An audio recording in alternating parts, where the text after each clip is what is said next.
آدم علیہ السلام کے بعد 1000 سال تک توحید پر قائم رہنے کے بعد ان لوگوں میں بت پرستی اس طرح شروع ہوئی کہ ان برے لوگوں میں بعض نیک لوگ بھی تھے۔ یہ برے لوگ ان نیک لوگوں سے بہت محبت کرتے تھے اور ان سے تقرب حاصل کرتے تھے، ان کی شان میں بہت مبالغہ کرتے تھے، جیسا کہ آج کل بعض لوگ علماء اور صالحین کی مدح سرائی میں زمین و آسمان کے قلابے ملاتے ہیں۔ یہی چیز بعد میں شرک کا ذریعہ بنی۔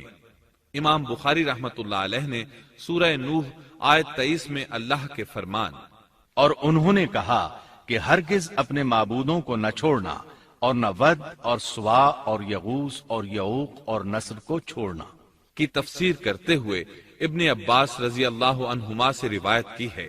وہ فرماتے ہیں کہ یہ نوح علیہ السلام کی قوم کے بعض نیک آدمیوں کے نام ہیں۔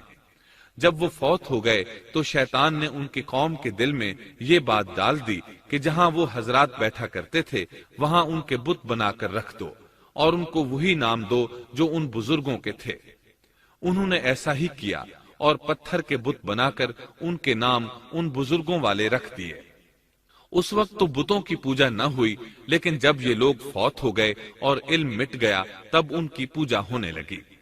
ابن عباس رضی اللہ عنہما فرماتے ہیں نوح علیہ السلام کی قوم کے یہی بت بعد میں عرب میں پوجے گئے، یعنی ان نیک بزرگوں کے بت بنا لیے گئے اور آہستہ آہستہ ان کی پوجا شروع کر دی گئی، اور سب لوگوں نے ایک اللہ کی عبادت سے انکار کر دیا۔ نوح علیہ السلام اکیلے اس دنیا میں موحد اور توحید پرست باقی رہ گئے۔ نوح علیہ السلام کا نسب کچھ یوں ہے: نوح بن لامک بن متو شلح بن ادریس۔ اس طرح ادریس علیہ السلام ان کے پردادا ہوئے۔ اس وقت لوگوں کی عمریں بہت طویل ہوتی تھیں، اس لیے ہم کہہ سکتے ہیں کہ ادریس علیہ السلام کئی 100 سال زندہ رہے اور نوح علیہ السلام 1000 سال سے بھی زیادہ عرصہ زندہ رہے۔ عمریں لمبی ہونے کی وجہ سے ادریس علیہ السلام اور نوح علیہ السلام کے درمیان کافی مدت بنتی ہے، اور اسی مدت کے دوران کفر و شرک نے زور پکڑا اور بتوں کی عبادت شروع ہو گئی۔ تب اللہ تعالیٰ نے نوح علیہ السلام کو زمین میں مبعوث فرمایا۔ ابن عباس رضی اللہ عنہما سے روایت ہے کہ نبی صلی اللہ علیہ وسلم نے فرمایا آدم علیہ السلام اور نوح علیہ السلام کے درمیان 10 قرن تھے۔ ایک قرن 100 سال کا ہوتا ہے۔ آدم علیہ السلام کے 1000 سال بعد تک لوگ توحید پر قائم رہے، پھر آہستہ آہستہ شیطان نے انہیں شرک کے راستے پر ڈال دیا۔ شرک عام ہو گیا، ایک اللہ کی عبادت بالکل ختم ہو کر رہ گئی۔ تب اللہ نے نوح علیہ السلام کو مبعوث فرمایا۔ انہوں نے اللہ کی طرف دعوت دی، انہوں نے بہت مشقت اٹھائی، جیسا کہ سورہ نوح میں اللہ فرماتے ہیں اللہ تعالیٰ بخشش اور رحم کرنے والے کے نام سے شروع کرتا ہوں۔ یقیناً ہم نے نوح کو ان کی قوم کی طرف بھیجا کہ اپنی قوم کو ڈراؤ اور خبردار کر دو، اس سے پہلے کہ ان کے پاس دردناک عذاب آ جائے۔ نوح نے کہا اے میری قوم، میں تمہیں صاف صاف ڈرانے والا ہوں کہ تم اللہ کی عبادت کرو اور اس سے ڈرا کرو اور میرا کہنا مانو، تو وہ تمہارے گناہ بخش دے گا اور تمہیں ایک وقت مقررہ تک چھوڑ دے گا۔ یقیناً اللہ کا وعدہ جب آ جاتا ہے تو موقوف نہیں ہوتا، کاش تمہیں سمجھ ہوتی۔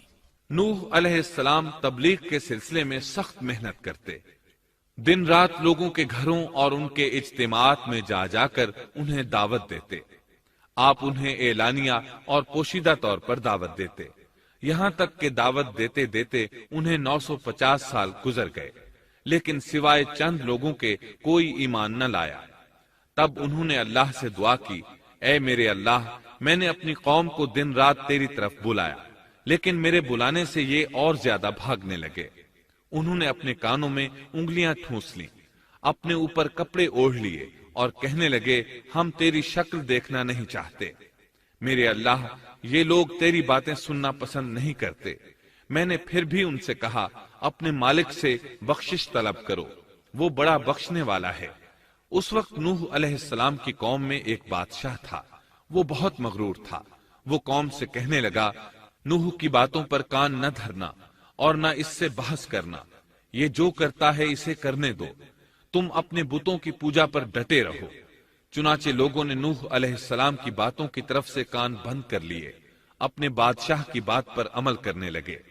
تب نوح علیہ السلام نے اللہ سے فریاد کی، اے پروردگار، یہ میرا کہنا نہیں مانتے، ان لوگوں کی سنتے ہیں جن کی اولاد اور مال نے انہیں فائدہ تو نہ دیا، الٹا نقصان پہنچایا، اور انہوں نے میرے ساتھ بڑا داؤ کیا، یعنی دوسروں کو میرے درپے کر دیا، خود بھی مجھے ستانے میں کوئی کسر نہ چھوڑی، اور آپس میں ایک دوسرے سے کہنے لگے اپنے دیوتاؤں کو نہ چھوڑنا، نہ ود اور نہ سوا اور نہ یغوث اور نہ یعوق اور نہ نصر کو چھوڑنا۔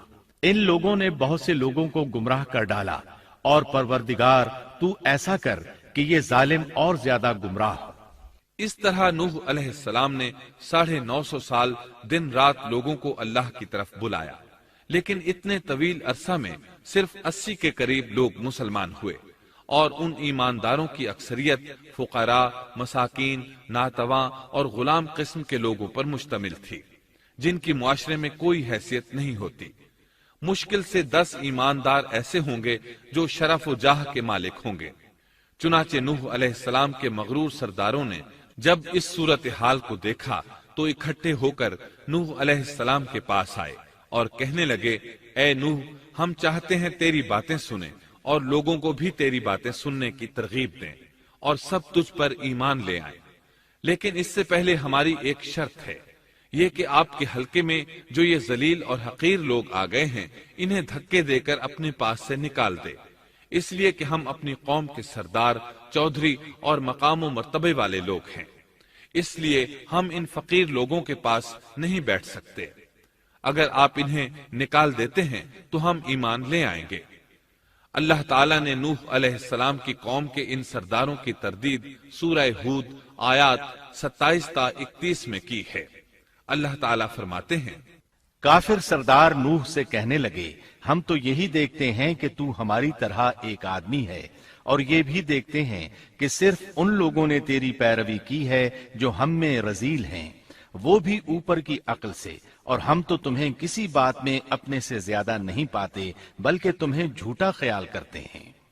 نوح نے کہا، اے سردارو، بتلاؤ تو صحیح، اگر میں اپنے رب کی طرف سے جو دلیل آئی ہے اس پر قائم ہوا اور اس نے اپنی مہربانی سے مجھے سرفراز کیا اور تم سے وہ چھپی رہی، تو کیا زبردستی میں اسے تمہارے سر منڈ دوں گا، حالانکہ تم اس سے بیزار ہو۔ میری قوم والو، میں تم سے اس پر کوئی مال نہیں مانگتا، میرا ثواب تو صرف اللہ تعالیٰ کے ہاں ہے، نہ میں ایمانداروں کو اپنے پاس سے نکال سکتا ہوں، انہیں اپنے رب سے ملنا ہے، لیکن میں دیکھتا ہوں کہ تم لوگ جہالت کی بات کر رہے ہو۔ میری قوم کے لوگوں، اگر میں ان مومنوں کو اپنے پاس سے نکال دوں تو اللہ کے مقابلے میں میری مدد کون کر سکتا ہے؟ کیا تم کچھ بھی غور و فکر نہیں کرتے؟ میں تم سے یہ نہیں کہتا کہ میرے پاس اللہ کے خزانے ہیں، اور میں غیب کا علم بھی نہیں رکھتا، نہ میں یہ کہتا ہوں کہ میں کوئی فرشتہ ہوں، نہ میرا یہ قول ہے کہ جن پر تمہاری نگاہیں ذلت سے پڑ رہی ہیں اللہ تعالیٰ انہیں کوئی نعمت دے گا ہی نہیں، ان کے دل میں جو ہے اللہ اسے بخوبی جانتا ہے۔ اگر میں ایسی بات کہوں تو یقیناً میرا شمار ظالموں میں سے ہوگا۔ اس پر نوح علیہ السلام کی قوم اور اکڑ گئی اور وہ کہنے لگے، اے نوح، بس بہت ہو گیا، تو نے ہمیں بہت ڈرا دھمکا دیا، اب اگر تو سچا ہے تو جس چیز کا وعدہ تو ہم سے کرتا تھا اس کو لے آ۔ نوح علیہ السلام نے ان کی بات سن کر کہا، عذاب لانا تو اللہ کا کام ہے، اللہ کو کوئی عاجز نہیں کر سکتا، اور جب اس کا عذاب آ جائے گا تو کوئی بھاگ نہیں سکے گا۔ اس کے بعد نوح علیہ السلام کی قوم کا ان سے آمنا سامنا ہوا تو انہوں نے ان سے کہا، اے میری قوم، اگر تم پر یہ گراں گزرتا ہے کہ میں تم میں رہتا ہوں اور تمہیں اللہ کی باتیں سنا رہا ہوں، تم اس سے چڑھتے ہو اور مجھے نقصان پہنچانے کے درپے رہتے ہو، تو سنو، میں صاف کہتا ہوں، مجھے تمہارا کوئی خوف نہیں، تمہاری کوئی پرواہ نہیں، تم سے جو ہو سکے کر گزرو، میرا جو بگاڑ سکتے ہو بگاڑ لو، تم اپنے شریکوں اور جھوٹے معبودوں کو بھی بلا لو، اور مل جل کر مشورے کر کے بات کھول کر پوری قوت کے ساتھ مجھ پر حملہ کرو، تمہیں قسم ہے تم میرا جو بگاڑ سکتے ہو بگاڑ لو، اس میں کوئی کسر اٹھا نہ رکھو، مجھے بالکل مہلت نہ دو، اچانک مجھے گھیر لو، میں بالکل بے خوف ہوں، اس لیے کہ تمہارے راستے کو میں باطل جانتا ہوں، میں حق پر ہوں، حق کا ساتھی اللہ ہوتا ہے، میرا بھروسہ اسی عظیم ذات پر ہے، مجھے اس کی قدرت کی بڑائی معلوم ہے۔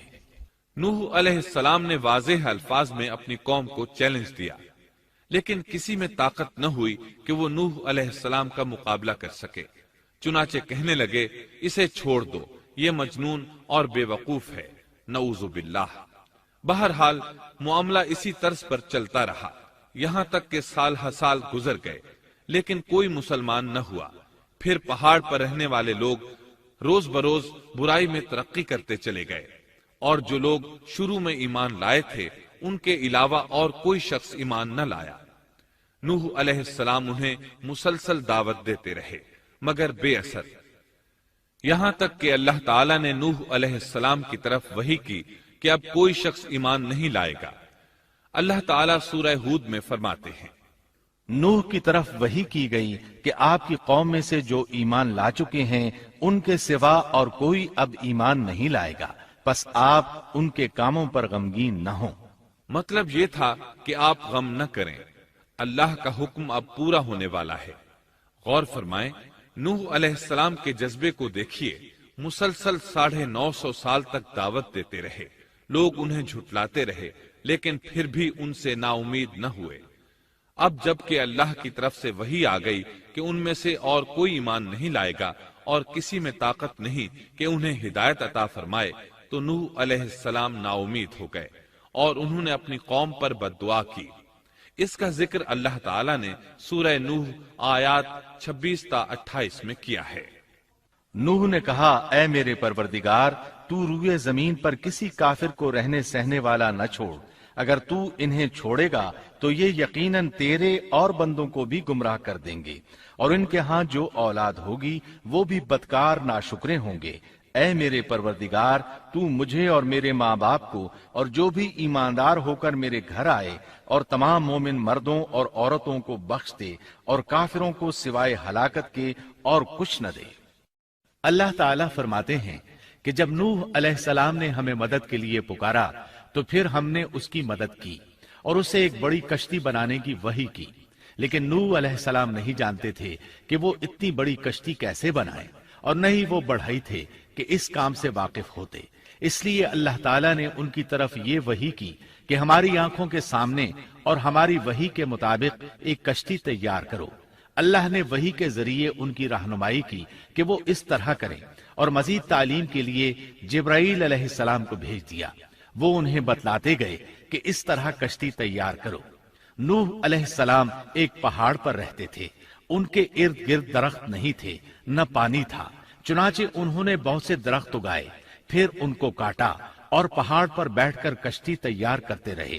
آپ بڑے بڑے تختے بناتے اور لوہا لاتے اور ان سے کیل تیار کرتے، پھر ان کیلوں کو تختوں میں ٹھوکتے، آپس میں ان تختوں کو ملاتے، یہاں تک کہ ایک بہت بڑی مضبوط اور دیو ہیکل کشتی تیار ہو گئی۔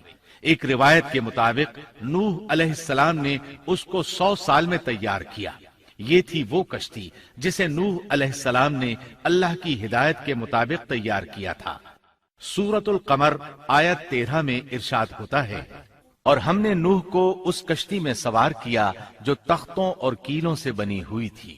نوح علیہ السلام نے دعوت کا کام چھوڑ دیا اور کشتی بنانے لگے۔ وہ لوگ جب انہیں کشتی بناتے دیکھتے تو ان کا مذاق اڑاتے، کہتے، نوح پہلے تو نبی تھا، اب بڑھئی بن گیا۔ مزید کہتے، یہ کیسا مجنون ہے کہ پہاڑ پر کشتی بنا رہا ہے، تعجب ہے اس پر۔ اللہ نے ان کافروں کے مذاق کا ذکر سورہ ہود آیات 38 اور 39 میں کیا ہے۔ نوح کشتی بنانے لگے، اس کی قوم کی جو جماعت اس کے پاس سے گزرتی وہ اس کا مذاق اڑاتی۔ وہ کہتے، اگر تم ہمارا مذاق اڑاتے ہو تو ہم بھی تم پر ایک دن ہنسیں گے جیسے تم مسخرہ پن کر رہے ہو۔ تمہیں بہت جلد معلوم ہو جائے گا کہ کس پر عذاب آتا ہے، جو اسے رسوا کرے اور اس پر ہمیشہ کا عذاب اتر آئے۔ اس کشتی کا حلیہ ابن عباس رضی اللہ عنہما سے ایک روایت میں یوں آیا ہے۔ وہ بیان کرتے ہیں کہ نوح علیہ السلام نے پہاڑ پر ایک کشتی تیار کی اور اسے تارکول سے لت پت کیا۔ اسی وقت سے تارکول کا ظہور ہوا۔ اس کشتی کا طول 300 گز، اونچائی 30 گز اور عرض 50 گز تھا۔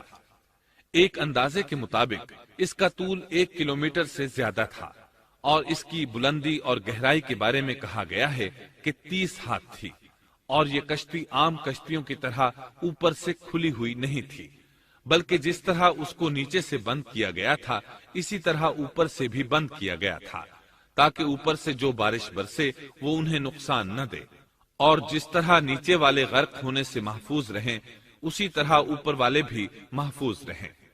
گویا وہ ایک گیند کی مانند تھی۔ اس میں الگ الگ 3 درجے بنائے گئے تھے، ہر درجے میں ایک دروازہ تھا، اور یہ 3 دروازے اس طرح تھے کہ ہر دروازے کے اوپر ایک دروازہ تھا۔ یہ اس کشتی کا حلیہ تھا، جس کے راوی ابن عباس رضی اللہ عنہما ہے۔ یہ کشتی آج بھی موجود ہے۔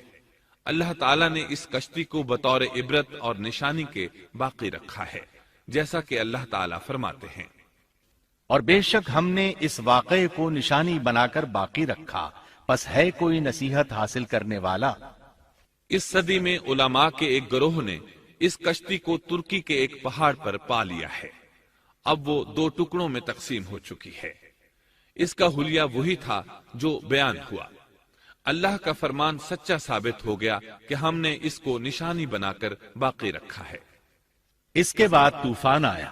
اللہ تعالیٰ نے نوح علیہ السلام کو اس طوفان کے ظہور کی ایک نشانی اور علامت بتلائی تھی۔ نوح علیہ السلام کے گھر میں ایک تنور تھا۔ اللہ نے فرمایا، جب یہ تنور جوش مارنے لگے اور پانی اس سے ابلنے لگے تو سمجھ لینا اللہ کا وعدہ آ گیا۔ چنانچہ اس وقت مومنوں کو اور اپنے اہل و عیال کو اور زمین پر بسنے والے تمام جانوروں کا جوڑا جوڑا اس کشتی میں سوار کر لینا۔ تنور سے کیا مراد ہے، اس کے متعلق مفسرین میں اختلاف ہے۔ بعض کہتے ہیں کہ اس سے مراد ایک چشمہ ہے جو زمین سے نکلتا ہے، لیکن راجح روایات کے مطابق اس سے مراد معروف تنور ہے جس میں آگ جلا کر روٹیاں پکائی جاتی ہیں۔ یہ تنور نوح علیہ السلام کے گھر میں تھا، اور اسی کو اللہ نے طوفان کے آنے کی علامت بتایا اور فرمایا کہ جب یہ پھوٹ پڑے اس وقت ہر چیز کا جوڑا جوڑا کشتی پر سوار کر لینا۔ اللہ تعالیٰ سورہ ہود آیت 40 میں فرماتے ہیں، یہاں تک کہ جب ہمارا حکم آ پہنچا اور تنور ابلنے لگا، ہم نے کہا اس کشتی میں ہر قسم کے جوڑے دوہرے سوار کر لے، اور اپنے گھر کے لوگوں کو بھی سوائے ان کے جن پر پہلے سے بات پڑ چکی ہے، اور سب ایمان والوں کو بھی۔ اس کے ساتھ ایمان لانے والے بہت ہی کم تھے۔ کشتی میں سوار ہونے والوں کی تعداد 80 بتائی جاتی ہے۔ چنانچہ جب تنور جوش مارنے لگا تو نوح علیہ السلام کشتی میں سوار ہو گئے۔ کشتی ان کی بستی میں لوگوں سے دور پہاڑ پر تھی۔ اللہ کی قدرت کہ تمام قسم کے جانور بھی کشتی کے پاس آ گئے۔ نوح علیہ السلام نے انہیں بھی سوار کر لیا۔ اللہ تعالیٰ سورۃ القمر آیات 11 اور 12 میں فرماتے ہیں، پس ہم نے آسمان کے دروازوں کو زور کی بارش سے کھول دیا اور زمین کے چشموں کو جاری کر دیا، پس اس کام پر جو پانی مقرر کیا گیا تھا خوب جمع ہو گیا۔ آسمان سے نازل ہونے والا اور زمین سے نکلنے والا پانی کتنا تھا، اس کا اندازہ اللہ ہی کو ہے۔ بہرحال اس پانی نے زمین پر رہنے والے انسان، چوپائے، حیوانات، غرض ہر چیز کو غرق کر دیا۔ اس بارے میں اللہ فرماتے ہیں، نوح نے اپنی قوم سے تنگ آ کر ہمارے حضور دعا کی، ہم تو ہیں ہی بہترین طور پر دعاؤں کے قبول کرنے والے۔ فوراً ان کی دعا قبول کر لی اور اس تکلیف اور ایذا سے انہیں بچا لیا جو انہیں کفار سے روز مرہ پہنچ رہی تھی، اور ان کی اولاد کو ہم نے باقی رہنے والی بنا دیا، یعنی انہی کی اولاد سے پھر سے دنیا آباد ہوئی، کیونکہ صرف وہی لوگ بچے تھے جو کشتی پر سوار تھے، اور ہم نے ان کا ذکر خیر پچھلوں میں باقی رکھا۔ نوح علیہ السلام پر تمام جہانوں میں سلام ہو۔ ہم نیکی کرنے والوں کو اسی طرح بدلے دیتے ہیں، وہ ہمارے ایماندار بندوں میں سے تھا، پھر ہم نے باقی سب کو غرق کر دیا۔ اللہ مزید فرماتے ہیں، جب پانی میں طغیانی آ گئی تو اس وقت ہم نے تمہیں کشتی میں چڑھا لیا تاکہ اس کو تمہارے لیے نصیحت اور یادگار بنا دیں، تاکہ یاد رکھنے والے کان اس کو یاد رکھیں۔ یعنی پانی اتنا زیادہ ہو گیا کہ اس سے تمام شہر، بستیاں، انسان اور جانور غرق ہو گئے، یہاں تک کہ پانی بلند پہاڑوں سے بھی اونچا ہو گیا اور اتنے بلند پانی پر یہ کشتی نوح علیہ السلام اور ان کے ساتھیوں کو اپنے دامن میں سمیٹے اللہ کے حکم سے اور اس کی حفاظت میں پہاڑ کی طرح رواں دواں تھی، ورنہ اتنے طوفانی پانی میں کشتی کی حیثیت ہی کیا ہوتی ہے۔ نوح علیہ السلام کشتی میں سوار ہوئے اور انہوں نے اپنے ساتھیوں کو حکم دیا کہ وہ یہ دعا پڑھیں، بسم اللہ مجریہا ومرساہا ان ربی لغفور رحیم۔ اللہ ہی کے نام سے اس کشتی کا چلنا اور ٹھہرنا ہے، یقیناً میرا پالنے والا بڑی بخشش اور رحم والا ہے۔ یہی اللہ کا حکم آپ کو تھا کہ جب تم اور تمہارے ساتھی ٹھیک طرح بیٹھ جاؤ تو کہنا، الحمد للہ الذی نجانا من القوم الظالمین وقل رب انزلنی منزلا مبارکا وانت خیر المنزلین۔ سب تعریف اللہ ہی کے لیے ہے جس نے ہمیں ظالم لوگوں سے نجات عطا فرمائی، اور کہنا کہ اے میرے رب مجھے بابرکت اتارنا اور تو ہی بہتر اتارنے والا ہے۔ اللہ تعالیٰ نوح علیہ السلام کو نصیحت کر رہے ہیں کہ اللہ آپ کو اور آپ کے اہل کو نجات عطا فرمائیں گے۔ کشتی میں نوح علیہ السلام کے کافر بیٹے کے علاوہ تمام گھر والے سوار تھے۔ آپ کے کافر بیٹے کا نام کنعان تھا، وہ ایک طرف کھڑا تھا۔ نوح علیہ السلام نے اسے پکارا، میرے بیٹے اس کشتی میں آ جا اور کافروں کا ساتھی نہ بن، لیکن اس بدبخت نے کہا، میں ابھی کسی پہاڑ کی چوٹی پر پناہ لے لوں گا جو مجھے اس پانی سے بچائے گی۔ نوح علیہ السلام نے کہا، آج اللہ کے حکم سے کوئی بچانے والا نہیں مگر وہی جس پر اللہ رحم کرے۔ باپ اور بیٹے کے درمیان یہ گفتگو جاری تھی کہ ایک طوفانی موج نے اسے اپنی زد میں لے لیا اور اسے غرق کر دیا۔ نوح علیہ السلام سے اللہ نے وعدہ کر رکھا تھا کہ اللہ تعالیٰ اس کے اہل کو نجات عطا فرمائے گا۔ چنانچہ جب آپ کی آنکھوں کے سامنے آپ کا بیٹا غرق ہو گیا تو وہ پکار اٹھے، اے اللہ، میرا بیٹا میرے گھر والوں میں سے تھا اور تو نے مجھ سے وعدہ کیا تھا کہ میرے گھر والوں کو نجات عطا فرمائے گا، اور تو تمام حاکموں سے بہتر حاکم ہے، لہذا ناممکن ہے کہ تیرا وعدہ پورا نہ ہو۔ واضح ہو کہ نوح علیہ السلام کا اپنے بیٹے کے بارے میں بات کرنا بطور استفسار تھا، بطور بحث نہیں تھا۔ آپ وضاحت چاہتے تھے۔ اللہ تعالیٰ نے فرمایا، اے نوح، وہ تیرے اہل سے نہیں تھا کیونکہ وہ کافر تھا۔ کفر نسب کو ختم کر دیتا ہے۔ ایک مومن کا دوسرے مومن سے تعلق ایک مسلمان بھائی کے کافر بھائی سے تعلق سے زیادہ بڑا ہے، اور حقیقی اخوت وہ ہے جس کی بنیاد ایمان پر ہو۔ کفر تو نسبی تعلق کو کاٹ دیتا ہے، اس لیے اللہ نے یہ نہیں فرمایا کہ وہ کافر ہے، بلکہ یہ فرمایا کہ وہ تیرے اہل سے نہیں ہے۔ ہمارے لیے بھی یہی حکم ہے، کسی مومن کا کافر کے ساتھ رشتہ نہیں ہو سکتا۔ اس کے ساتھ اللہ نے نوح علیہ السلام کو نصیحت فرمائی کہ آپ ہرگز وہ چیز نہ مانگیں جس کا آپ کو مطلقاً علم ہی نہ ہو، اور ہم آپ کو نصیحت کرتے ہیں کہ جاہلوں میں اپنا شمار کرانے سے باز رہیں۔ جب نوح علیہ السلام یہ بات جان گئے کہ ان کا سوال واقعے کے مطابق نہیں تھا تو فوراً اس سے رجوع کر لیا اور اللہ تعالیٰ سے اس کی رحمت اور مغفرت کے طالب ہوئے۔ اس موقع پر انہوں نے دعا کی۔ نوح علیہ السلام نے کہا، اے میرے پروردگار، میں تیری ہی پناہ چاہتا ہوں اس بات سے کہ تجھ سے وہ مانگوں جس کا مجھے علم ہی نہ ہو۔ اگر تو مجھے نہ بخشے گا اور تو مجھ پر رحم نہیں کرے گا تو میں خرابی والوں میں ہو جاؤں گا۔ یہ دعا انہوں نے مانگی۔ اپنے بیٹے کے متعلق سوال کے علاوہ نوح علیہ السلام نے اللہ تعالیٰ کی کوئی نافرمانی نہیں کی اور نہ اپنے نفس پر کسی نافرمانی کو شمار کیا۔ کشتی نوح علیہ السلام اور ان کے ساتھیوں کو لیے پانی کی موجوں پر بلند ہو رہی تھی، اور زمین پر موجود ہر چیز، انسان، حیوانات، چوپائے، پرندے غرق ہو چکے تھے۔ ان میں کوئی بھی باقی نہیں بچا تھا۔ اگر کوئی زندہ بچا تھا تو کشتی والے۔ ابن عباس رضی اللہ عنہما سے روایت ہے کہ نوح علیہ السلام اور ان کے ساتھی 6 ماہ کشتی میں رہے اور بعض روایات میں یہ بھی ہے کہ وہ محرم کی 10 تاریخ کو کشتی سے نیچے اترے۔ آخر اللہ کے حکم سے طوفان رک گیا۔ اللہ نے زمین کو حکم دیا کہ وہ تمام پانی کو نگل جائے۔ زمین نے سارا پانی نگل لیا، زمین خشک ہو گئی۔ اللہ تعالیٰ سورہ ہود آیت 44 میں فرماتے ہیں، اور فرما دیا گیا کہ اے زمین اپنے پانی کو نگل جا، اور اے آسمان بس کر تھم جا۔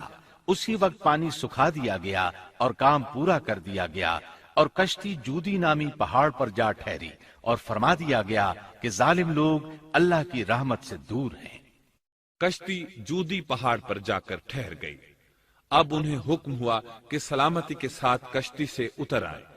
آپ پر بھی برکت نازل ہوگی، اور ان قوموں پر بھی جو آئندہ آپ کی نسل سے پیدا ہوں گی، اور آپ کی نسل میں سے کچھ لوگ ایسے بھی ہوں گے جنہیں ہم فائدہ تو ضرور پہنچائیں گے، پھر انہیں ہماری طرف سے دردناک عذاب پہنچے گا۔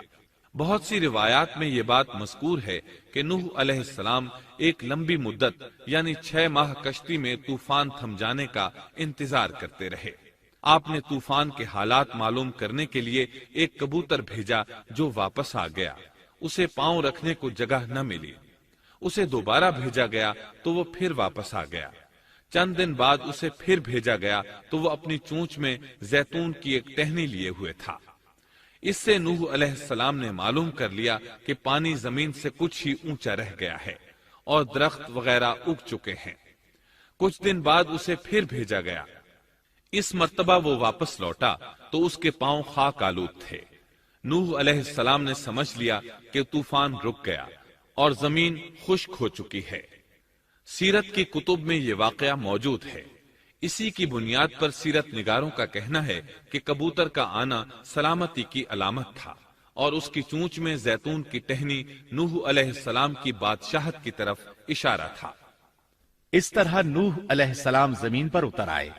اس وقت اولاد آدم میں سے کوئی انسان سوائے ان لوگوں کے زندہ نہیں بچا تھا۔ جزیرہ عرب، فلسطین اور ان کے ارد گرد کا علاقہ غرق ہونے سے محفوظ رہا۔ ان کے علاوہ تمام زمین غرق ہوئی تھی۔ سب کے سب طوفان کی نذر ہو گئے۔ صرف نوح علیہ السلام سے اولاد پیدا ہوئی، اور زمین میں ان کی اولاد کے علاوہ اور کسی کی نسل باقی نہ رہی۔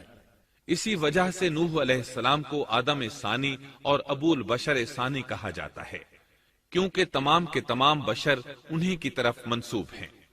سورۃ الصافات آیات 75 تا 77 میں اسی طرف اشارہ ہے۔ اور ہمیں نوح نے پکارا تو دیکھ لو کہ ہم کیسے اچھے دعا قبول کرنے والے ہیں۔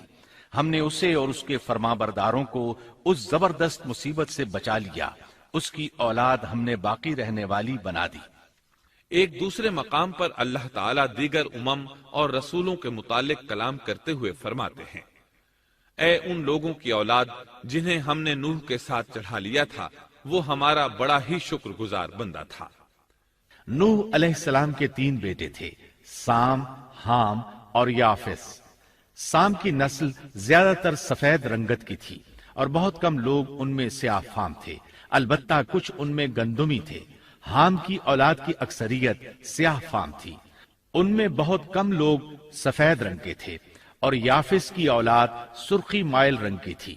عرب اور بنو اسرائیل سام کی اولاد ہیں، تمام حبش حام کی اولاد ہیں، ترک اور مشرقی ایشیا کے لوگ یافس کی اولاد ہیں۔ طوفان کے بعد نوح علیہ السلام اللہ کے بندوں میں 350 سال تک زندہ رہے، اور وہ اللہ کے قول عبدن